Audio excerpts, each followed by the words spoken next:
I'm trying, black coffee is never as good as coffee with creamer. I don't know what your coffee is. Karen buys crap coffee. Sorry, honey. It doesn't matter though. I just cheap. We get New City coffee at church, and you're right. It's better than the normal coffee. I can drink it black, but still it's better with creamer. But what's better is going to the cafe because somehow they brew it better. We get their coffee and brew it. We don't brew it as well as they brew it. It feels sinful to go to that cafe and order a black coffee when you can get a pumpkin spice latte or a caramel macchiato.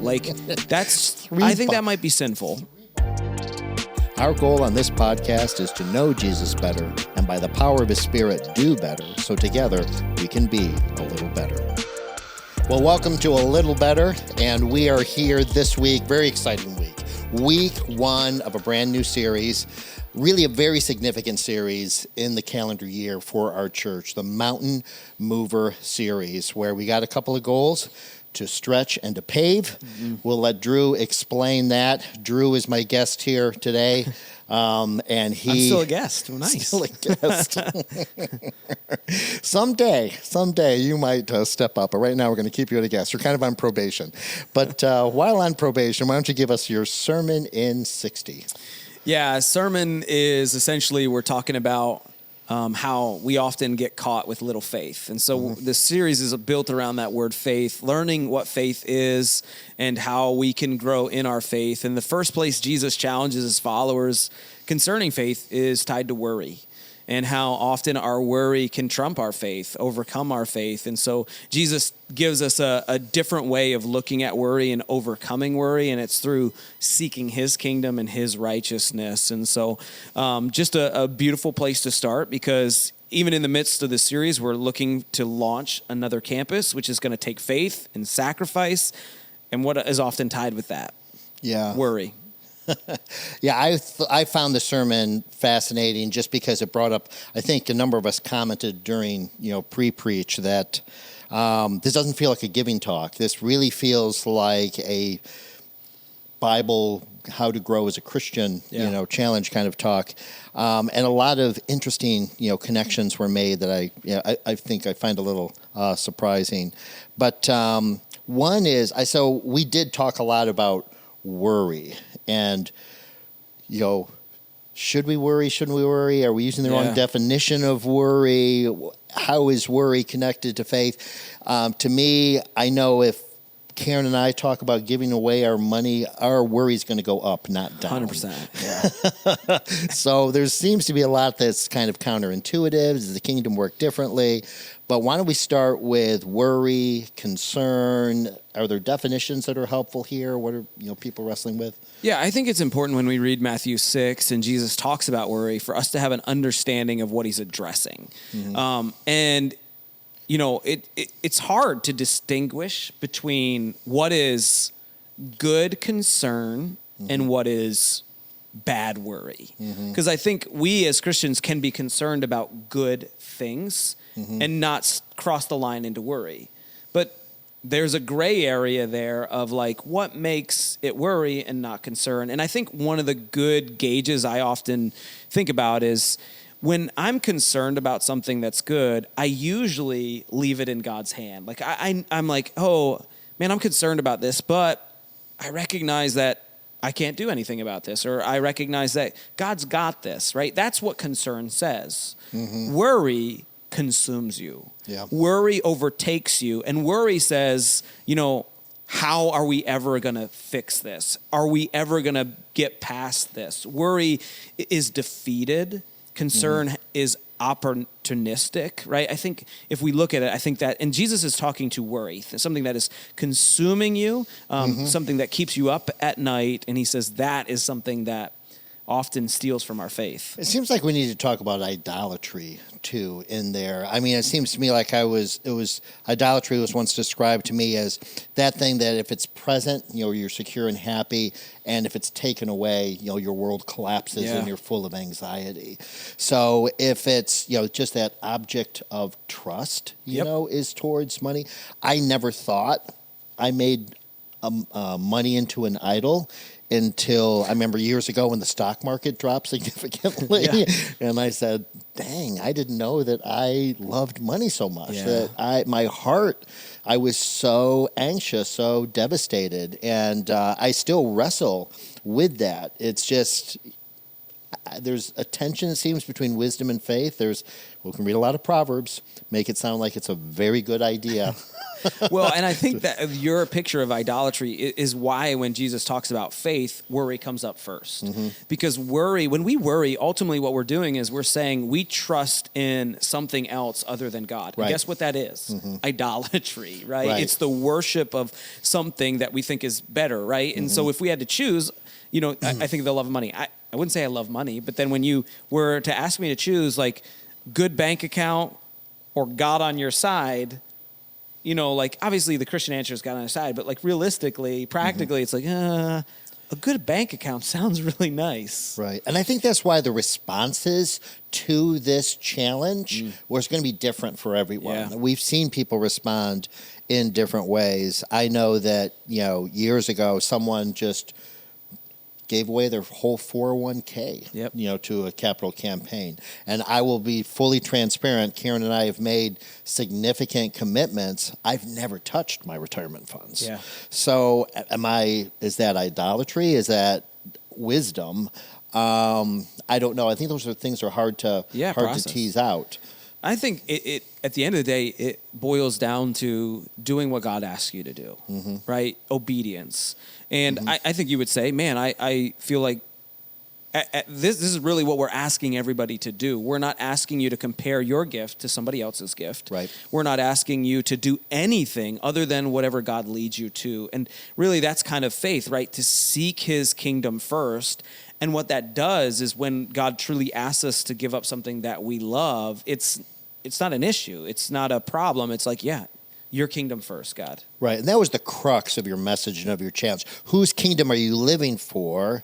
And then we'd all raise our hands and, we know the right answer is God. Yeah. But then we deceive ourselves so easily. How is that true? So whose kingdom are you living for? And we all know the answer is, and it's so hard to live for God's. But then that question of what does it even look like? Right. It's what if God was to build his kingdom here and now, what would that look like it would look differently in your life, it would look differently in my life. Yeah.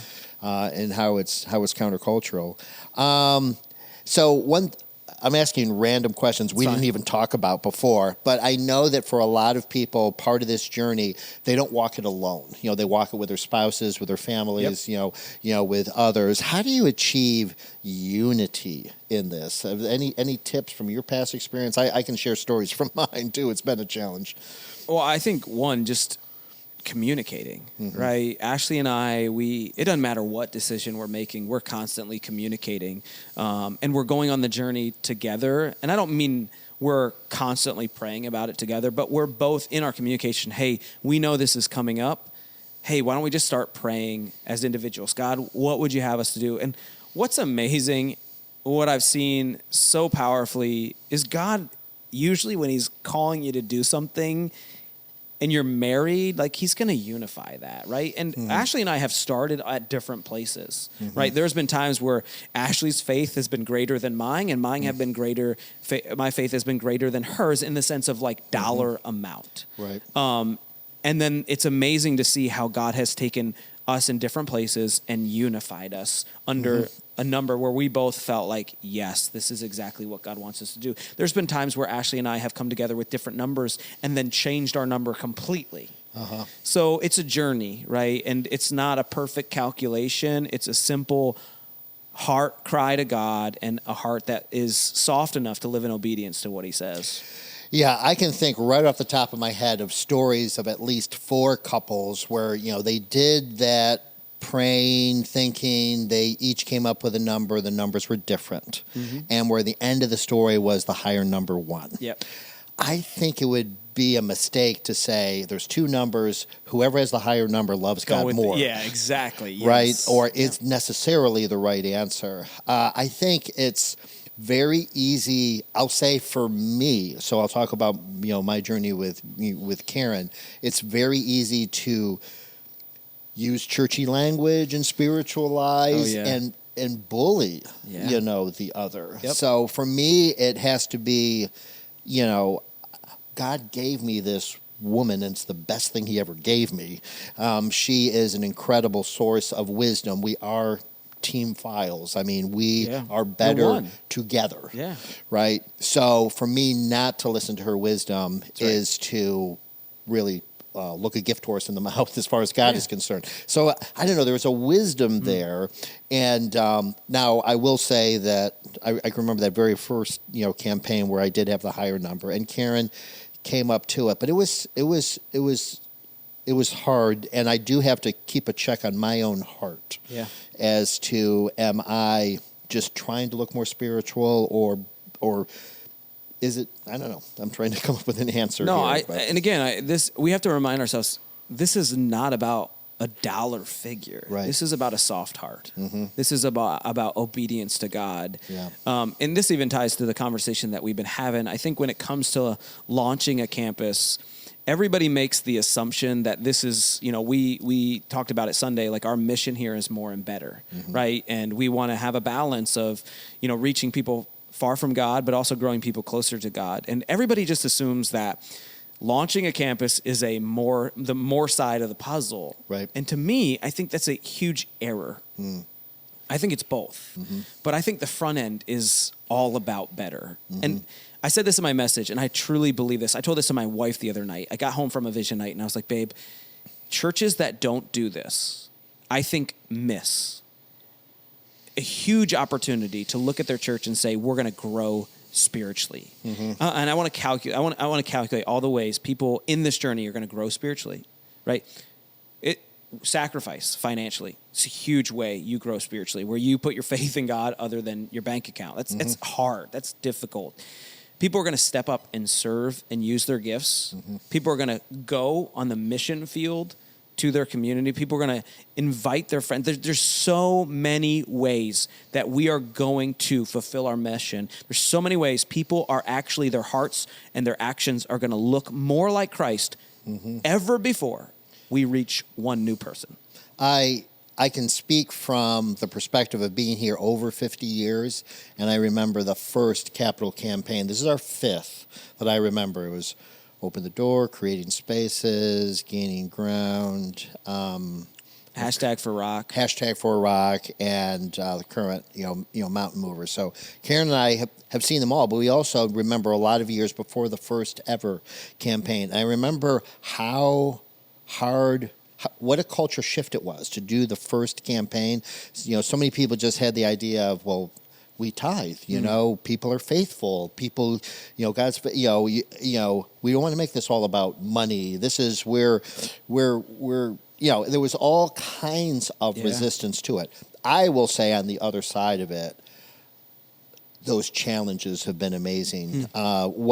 Yes, we have new campuses as a result, but I look at all the stories of the way it impacted people, and grew them and stretched their faith, and not just financially, but the ways in which they, served, to make, to advance the frontier of the gospel. But I just think that if patience comes by suffering, we don't like that, but patience comes by suffering. Maybe faith comes by jumping is what I was thinking, in terms of we need those challenges and where are we, and to present it, you said not a challenge, but you said, or a crisis, you said opportunity, in your message. This is an opportunity. And those are huge to have those opportunities to grow. I'm reading a great book right now. It's a very challenging book. It's called The Blessed Life. Okay. I'd encourage anybody who hasn't read it to read it. We'll put that in the notes. I'm just going to warn you up front.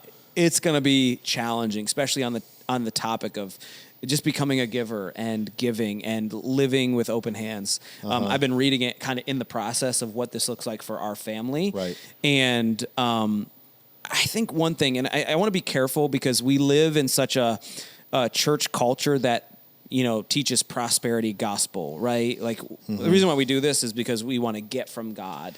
Yeah. But I think there's so many individuals. I think one of the most beautiful thing through like processes like this of campaigns and praying through sacrificial giving is seeing my faith result in God moving mountains in my life and in other people's lives, right? We read Matthew 17 and our skepticism says, that doesn't seem true, right? I've tried to move a mountain, God, and it didn't. Did I have no faith? We get into all those things. But one thing I love about having faith, like I've seen it in my life, faith to be generous, faith to give.